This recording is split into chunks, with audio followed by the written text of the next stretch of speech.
तो हे दोस्तों, जय हो मैया की। और आप सभी का बहुत बहुत स्वागत है। और सबसे पहले यहाँ पे देखिए, नौ कन्या नौ माता लोग का जो भी यहाँ पे श्रृंगार का सामान है। चूड़ी, लाल कांच की चुंदरी, हेयर बैंड। बस जो है ना, वो जो भैरव बाबा बैठेंगे, लांगूर जिसे बोलेंगे, उनके लिए रुमाल और बॉल, कुछ ये और एक ये काढ़ा, ऐसे करके उनके लिए ली हूँ मैं। और यहाँ पे हो गई है मेरी आरती पूजा कंप्लीट। और आप सभी के बीच में एक सत्य घटना पे आधारित, यानी मेरे साथ जो बीती है, वो मैं आप सभी को यहाँ पे सुनाने जा रही हूँ। और मुझे आशा है कि आप सभी जो भी भक्तगण हैं, अगर विश्वास करेंगे तो ठीक है, और नहीं तो जिन्हें विश्वास नहीं है उनके लिए क्षमा, अगर मेरी बात जो आप बीती है वो बुरी लगी हो तो आइए मैं आप सभी को बताती हूँ। मेरी आप बीती, मेरे शादी को कम से कम 6 महीना 7 महीना ही बीते थे। और 6 महीना 7 महीना ही बीते थे मेरे शादी को। तो जब मैं अपने डैडी के साथ गई मुंबई, मेरी तबीयत बहुत ज़्यादा ख़राब रहती थी। तो वहाँ पे गई तो वहाँ पे पंडित जी देखे और बोले कि जोगेश्वरी माता का एक मंदिर है वहाँ पे, तो वो बोले कि उनका दर्शन कराइए और इसके बाद जो है ये ठीक हो जाएगी।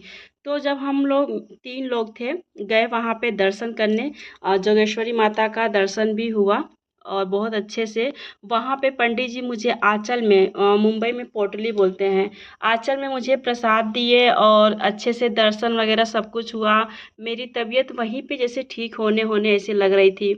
और मैं आप सभी को बताऊं कि जब मैं बहुत छोटी थी, 6 में या 5th में पढ़ रही थी, तब से ही मैं नवरात्र का व्रत रखना और माता जी लोग से, क्योंकि मैं माता जी जो दुर्गा माँ काली माँ है, इन्हीं को अपनी माँ मान के और इन्हीं से हर बातें शेयर करती थी, हर बातें। जब तक इनसे बात नहीं करती थी तो मुझे कुछ भी अच्छा नहीं लगता था। जब स्कूल से आती थी तो खाना वगैरह बना के फिर इनसे बातें करती थी। यहाँ तक कि मुझे इतना भी नहीं समझ था कि माता जी और देवी देवता को लहसुन प्याज का भोग नहीं लगाया जाता है। तो मैं वहाँ पे जो भी खाना बनाती थी तो पहले माता जी को खिलाती थी कि आप खा लीजिए फिर मैं खाऊंगी। ऐसे, और जो कि मैं नादान थी, उसमें मुझे कुछ पूजा पाठ की उतनी जानकारी थी नहीं। और आप सभी को बताऊं, जब मैं वहां गई दर्शन की तो दर्शन मात्र करने से ही मुझे मेरा शरीर हल्का फील होने लगा, सिर में दर्द वो भी सही होने लगा। और जब वहां पे हम लोग दर्शन किए, 3 लोग बस थे हम लोग, एक जेंट्स 2 लेडीज। और नाम नहीं ले पाऊंगी मैं बस अपने बारे में बता रही हूँ यहाँ पे। तो बस मैं अपनी बात बताऊंगी। वहां पे दर्शन करने के बाद रात हो गई। जब अंधेरा हो गया तो वहां पे सारे बसें जो है जा चुकी थी। एक बस थी वो भी बिगड़ गई थी।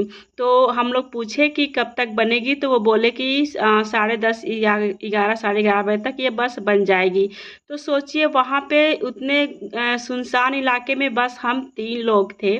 और जब बस बन गई ना, तो वो गाड़ी बस चलने लगी तो हम लोग क्या किए, डर तो मुझे बहुत ज़्यादा लग रहा था, लेकिन फिर भी हम लोग उस बस में बैठ गए। जब हम लोग उस बस में बैठ गए तो सिर्फ 3 लोग हम लोग थे, एक ड्राइवर और एक कंडक्टर भैया, सिर्फ 3 लोग थे। सोचिए, जब उस बस में बैठी ना, मुझे इतना डर लग रहा था, मन मन में रोए जा रही थी हम के, हे माँ ये क्या दिन देखने को मिल रहा है, इतने सुनसान इलाके में, इतने अंधेरे में, सिर्फ हम 3 लोग और बस में कोई नहीं, कैसे क्या होगा। अब मेरी इज्जत आपके ही हाथ में है।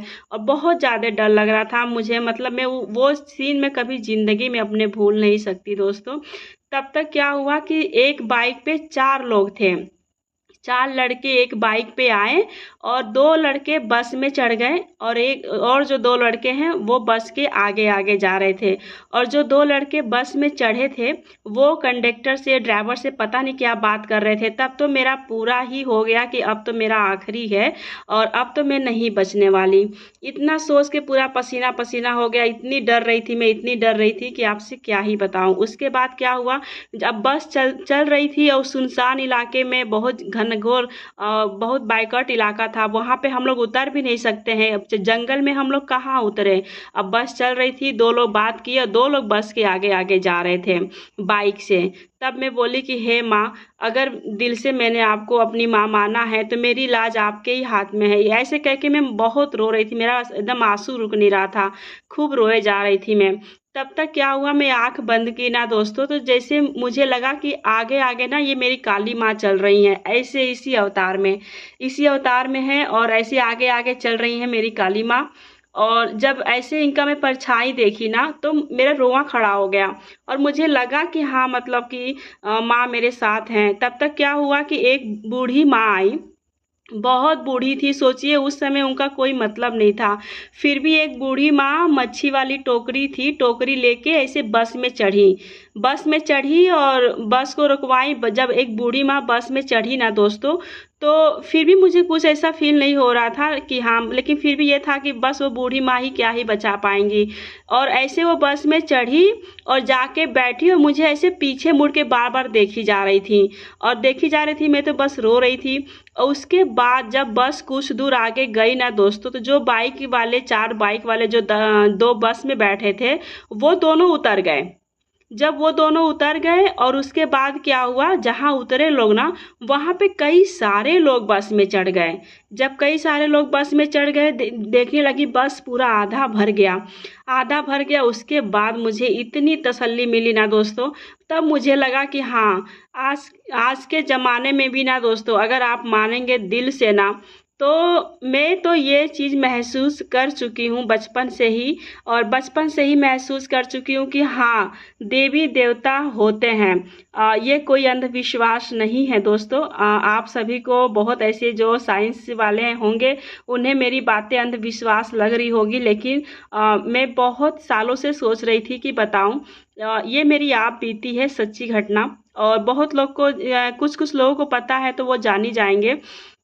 जब बस भर गई ना दोस्तों, तब मुझे इतना सुकून मिला, लेकिन फिर भी आगे आगे, बस के आगे आगे ना, मुझे काली माँ की छवि ऐसे ही दिख रही थी मुस्कुराते हुए, कि मतलब कि, और मैं उनको देखे जा रही थी आगे आगे। और मुझे लगा कि हाँ, अब सब सही है। तो जब आगे हम लोग जब आगे क्रॉस किया ना, तो ऐसे मंदिर पड़ा और उस मंदिर को देख के मैं पैर छुई और जैसे आंख बंद की, तो जैसे मुझे लग रहा था ना कि मैं अपनी माँ को पकड़ के खूब रो रही हूँ। और अजीब सा मुझे तसल्ली मिला। मैं बहुत बहुत धन्यवाद अपनी माँ को दी कि आपका बहुत बहुत दिल से धन्यवाद। और मैं तब मान गई कि हाँ, देवी देवता होते हैं। और दोस्तों, मैं आप सभी से एक और बात बता दूं, मैं बचपन से ही अपनी सारी बातें माता लोग से शेयर करती थी। इतना मतलब इतना मैं लीन रहती थी ना, कि सब लोग बोलते थे कि पागल है। मेरे घर वाले हमेशा बोलते थे कि पागल है, पागलों की तरह पूजा करती है और माँ से बात करती है। लेकिन एक एक पंडित जी हैं, वो जो है, उनका नाम नहीं लूँगी मैं, लेकिन जो भी मेरे घर वाले हैं उनको पता होगा, मुकादम चाचा थे। वो, उनके सिर पे कहते हैं लोग कि माता आती थी। लेकिन जब वो आते थे ना मेरे घर पे, तो कहते थे कि राजू बिट्टी, आज आपने माँ से ये बात कही ना। तो मुझे लगा कि हाँ, मैं जिस दिन बहुत रोती थी ना, जिस दिन मुझे बहुत परेशानी रहती थी, और जैसे कि मैं अगर थक हो भी जाती थी ना, तो माँ के पास बैठ के और मैं खूब रोती थी और कहती थी कि मुझे ये है, मुझे वो है, ऐसे वैसे। और वो बात उनको पता चल जाती थी तो आके बताते थे। सोचिए, उनको ये सब बातें कौन बताएगा। तब मेरी आस्था और बढ़ती गई। मुझे लगा कि हाँ, मेरी माँ सुन रही है मुझे। और आज भी आज भी जब भी मैं पूजा करती हूँ ना दोस्तों, जब मैं आँख बंद करती हूँ ना, तो मुझे ऐसा फील होता है कि माँ मुझे गले से लगा रही हैं। और मैं हमेशा जब भी पूजा करती हूँ, तो मुझे ये फील होता है, और पता नहीं क्यों मुझे बहुत रोना आता है। और आज भी ऐसा मतलब होता है, सब बाबू के पापा या सबको पता है कि जब भी मैं पूजा करती हूँ या फिर ऐसा कुछ, तो मैं आँख बंद करती हूँ, तो मुझे लगता है कि मैं अपनी माँ को गले से लगा के खूब रो रही हूँ। और बहुत लोग को ऐसा लगता होगा, लेकिन हाँ, ये जो मैं आपको घटना बताई, इसके बाद जब हम लोग पहुँच गए अपने भिमंडी वहाँ पे नाके पे, तो आप सुनिए, वहाँ पे जब हम लोग पहुँचे सही सलामत, बस से उतरे हम लोग, वो बूढ़ी माँ जो थी ना, वो जहाँ मैं उतरी वहीं वो भी उतरी और फिर मुझे मुड़ के देख रही थी। तो एक होता है ना कि क्यों इतना देख रही हैं, कभी कभी सबको ऐसा होता है कि ये मुझे इतना क्यों देख रही हैं। तो मैं जब मुड़ के लास्ट में उनको देखी तो मतलब वो जा चलती चली जाई। अब वहाँ पहुँचे हम लोग तो सोचिए ट्रैफिक जाम। जैसे वहाँ पहुँचे वैसे ट्रैफिक जाम। अब वहाँ से कम मुझे लग रहा है कि 7-8 किलोमीटर मेरा घर था। लेकिन वहाँ पे जब ट्रैफिक जाम हो गई, सारा नाकाबंदी एकदम एक मतलब नाकाबंदी आप लोग समझ सकते हैं, पैर रखने की भी जगह नहीं। ये हुआ कि एक होता है ना कि आसमान से गिरा खजूर में लटका वाली जो कहानी है, वो मेरे साथ हो गई। जब ऐसा हुआ तो अब हम सोचे कि अब क्या होगा, रात भर कैसे कहाँ। फिर एक ऑटो वाले मिले भैया, हम उनसे बोले कि भैया आप जितना पैसा लेंगे ना ले लीजिएगा, लेकिन प्लीज़ मुझे हम लोग को वहाँ पे अपना जो भी हम लोग रहते हैं वहाँ का एरिया बताएं, प्लीज़ वहाँ पे छोड़ दीजिएगा। और तब वो बोले कि अरे बेटा टेंशन मत लो, बैठ जाओ। बस मैं और हम तीनों लोग बैठे, जो 3 लोग गए थे, 2 लेडीज़ और 1 जेंट्स थे हम लोग। फिर वहाँ पे जब रिक्शे में बैठे तो सोचिए पता ना चला किस तरह, पता ही नहीं चला किस तरह वो रिक्शे वाले भैया जो हैं वो पहुँचा दिए हम लोग के घर के सामने। और पता नहीं चला, और जब मैं उनको पैसा दे रही थी ना, मैं तो इतनी हड़बड़ी में थी कि मुझे कुछ समझ में नहीं आ रहा था। 1 मिनट फ़ोन आ रहा है दोस्तों। हाँ, फ़ोन आ गया था, सॉरी। मैं इतनी हड़बड़ी में थी कि मुझे कुछ समझ में नहीं आ रहा था, लेकिन वो नहीं लिए पैसा। वो बोले कि बस बेटा मुझे 100 रुपया दे दो, बस इतना ही है मेरे लिए बहुत। 100 रुपया लिए और वो रिक्शा वाले वहाँ पे चले गए। जब मैं घर पे आई तो माता जी काली माँ का ऐसे मूर्ति फ़ोटो है हम लोग के मंदिर में, तो जब मैं इनको देखी ना तो देखती रह गई। और बहुत-बहुत हाथ पैर मुँह धुली और फिर पूजा की और बहुत-बहुत मैं बोली कि माता रानी आपका बहुत-बहुत दिल से धन्यवाद। आज तो मैं मान गई कि आप मेरी माँ हो और मैं आपकी बेटी हूँ, तो ये चीज़ तो मैं मान गई।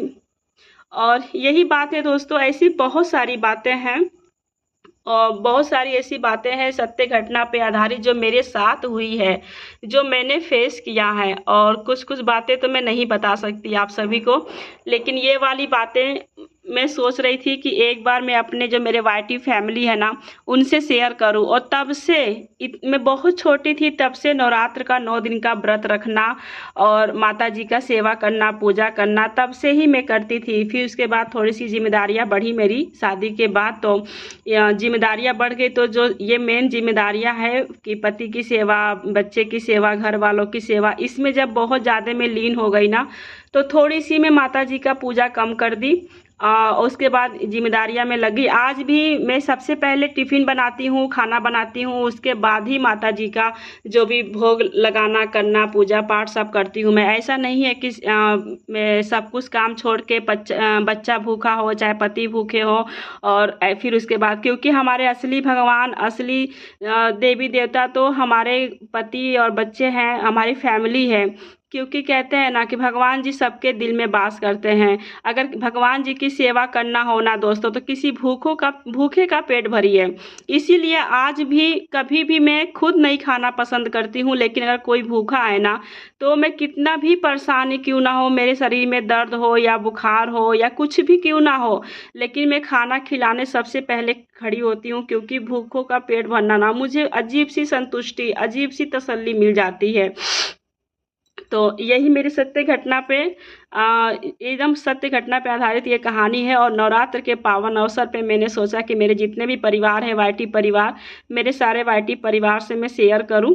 और जिसे जिसे ये अंधविश्वास लगेगा वो स्किप कर दीजिएगा। और जिसे जिसे लगे कि हाँ कुछ कुछ लोगों के साथ ऐसी घटना घटी होगी जो कि माता जी और शायद किसी भी देवी देवता, भोले बाबा, और हाँ मैं बचपन से ही बस भोले बाबा की भक्त हूँ और ये माता जी की भक्त हूँ। और उसके बाद मैं उतना किसी से नहीं, मैं आज भी देवी देवता से बात करती हूँ। ये अखंड दीप है ना दोस्तों, अखंड दीप जब भी मैं जलाती हूँ ना, तो मैं ये ज़रूर बोल देती हूँ, जब मैं सोने जाती हूँ तो माता जी से बोलती हूँ कि हे माँ अगर मेरी आँख लग जाई, मैं अगर नींद में हूँ तो प्लीज़ आप अखंड दीप देख लीजिएगा। ऐसे बात करके सोती हूँ कि प्लीज़ माँ अखंड दीप देख लीजिएगा, या माँ ऐसे कर लीजिएगा, माँ आज माफ़ कर दीजिए, आज फल नहीं है, आज यही खा लीजिए। इस तरह करके मैं कभी भी ये नहीं सोचती हूँ कि हाँ देवी देवता ऐसे वैसे, मैं इन्हें अपनी माँ और पिता बस यही मानती हूँ बचपन से ही, और ऐसे ही इनका पूजा करती हूँ, सेवा करती हूँ। और मैं फेस करके ये कहानी बता सकती थी, लेकिन मैं इतनी भावुक हो जाती हूँ ना कि मैं फेस नहीं बता पाई। तो इसीलिए आप सभी के बीच में ऐसे ही माता जी के सामने सत्य घटना पे आधारित जो मेरे साथ बीती, ऐसे ऐसे बहुत सारी घटनाएं मेरे साथ बीती है कि जो बहुत ही मतलब गुप्त रखी हूँ, मैं उसे नहीं शेयर की हूँ। तो आज मैं नवरात्रि के पावन अवसर पे आप सभी के बीच कहानी लेके आई हूँ। अगर आप सभी को अच्छा लगे तो प्लीज़ आप सभी भी थोड़ी बहुत भक्ति ज़रूर कीजिएगा, क्योंकि भक्ति में शक्ति तो ज़रूर होती है। मैं ये नहीं कहूँगी लाइक करिए, शेयर करिए, सब्सक्राइब करिए, ये मैं बिल्कुल नहीं बोलूँगी, क्योंकि ये मेरी माँ और मेरे बीच की बात है। तो आप सभी का बहुत बहुत दिल से धन्यवाद मेरी ये जो आप बीती है सुनने के लिए। और यहाँ पे सारा जो ये चुंदरी चूड़ी नौ कन्या लोग का है ना, मैं यहाँ पे पूजा करूँगी और उसके बाद जो है नवरात्र के उस दिन माता जी लोग को पहनाऊँगी। और सबसे कठिन वाली समय जो होती है मेरे साथ वो है माता की विदाई। और 2-3 दिन मैं अपने होश में नहीं रहती हूँ दोस्तों, कब 7 दिन 8 दिन बीत जाता है पता ही नहीं चलता है। और जिस दिन विदाई वाला समय रहता है उस दिन तो मतलब जैसे में लगता है कि मैं अपनी बेटी की विदाई कर रही हूँ, इस तरह का मुझे फील होता है। तो यहाँ पे ये सब है। और बाकी जो है क्या बोलूँ मैं, क्षमा करिए दोस्तों। और आज भी मैं व्रत में आप सभी से एक बात और दिल से अपनी शेयर करना चाहती हूँ। बहुत सालों से ना मेरा सपना है, बहुत सालों से मेरा सपना है कि मैं नौ कन्या को ना पायल पहनाऊँ। आज भी मैं सेंटर गई थी तो यही बात सबसे कह रही थी कि मेरा इतने सालों से सपना है, पता नहीं कब सपना पूरा होगा। तो लड़कियां कह रही थी कि दीदी आप टेंशन नहीं लीजिए, आपका सपना पूरा होगा। हमके पता नहीं कैसे क्या होगा। मतलब मैं तो जब दुकान पे ये माता लोग का सामान खरीदने भी जाती हूँ ना, तब भी कहती हूँ कि मेरा तो यही सपना है नौ कन्या का। और बाकी जो है मेरी जो नौ कन्या माताओं का पूजन विधि ये सब आपको दिखाऊंगी अपने ब्लॉग में। और आप सभी को ये पता ही होगा, सभी लोग को पता है कि जो मेरा ये चैनल है ना दीप्ति का ब्लॉग, ये चैनल मेरा गांव के गरीब बच्चों का ही है दोस्तों, ये मेरा चैनल नहीं है। इस पे जो भी होगा वो मेरे बच्चों के लिए ही है। फिलहाल अभी कोई सफलता प्राप्त नहीं हुई है, जब भी होगा तो आप सभी ज़रूर देखेंगे क्या होगा, इससे मैं क्या कर रही हूँ, बच्चों के साथ कैसे क्या कर रही हूँ, आप सभी लोग को ज़रूर देखने को मिलेगा। तो बहुत बहुत दिल से धन्यवाद दोस्तों। जय हो मैया की। मेरे हाथों में दाना अनार का, हो मेरी मैया का 9 दिन बाहर का। तो आप सभी का बहुत बहुत दिल से धन्यवाद। जय हो मैया की, जय हो मैया की।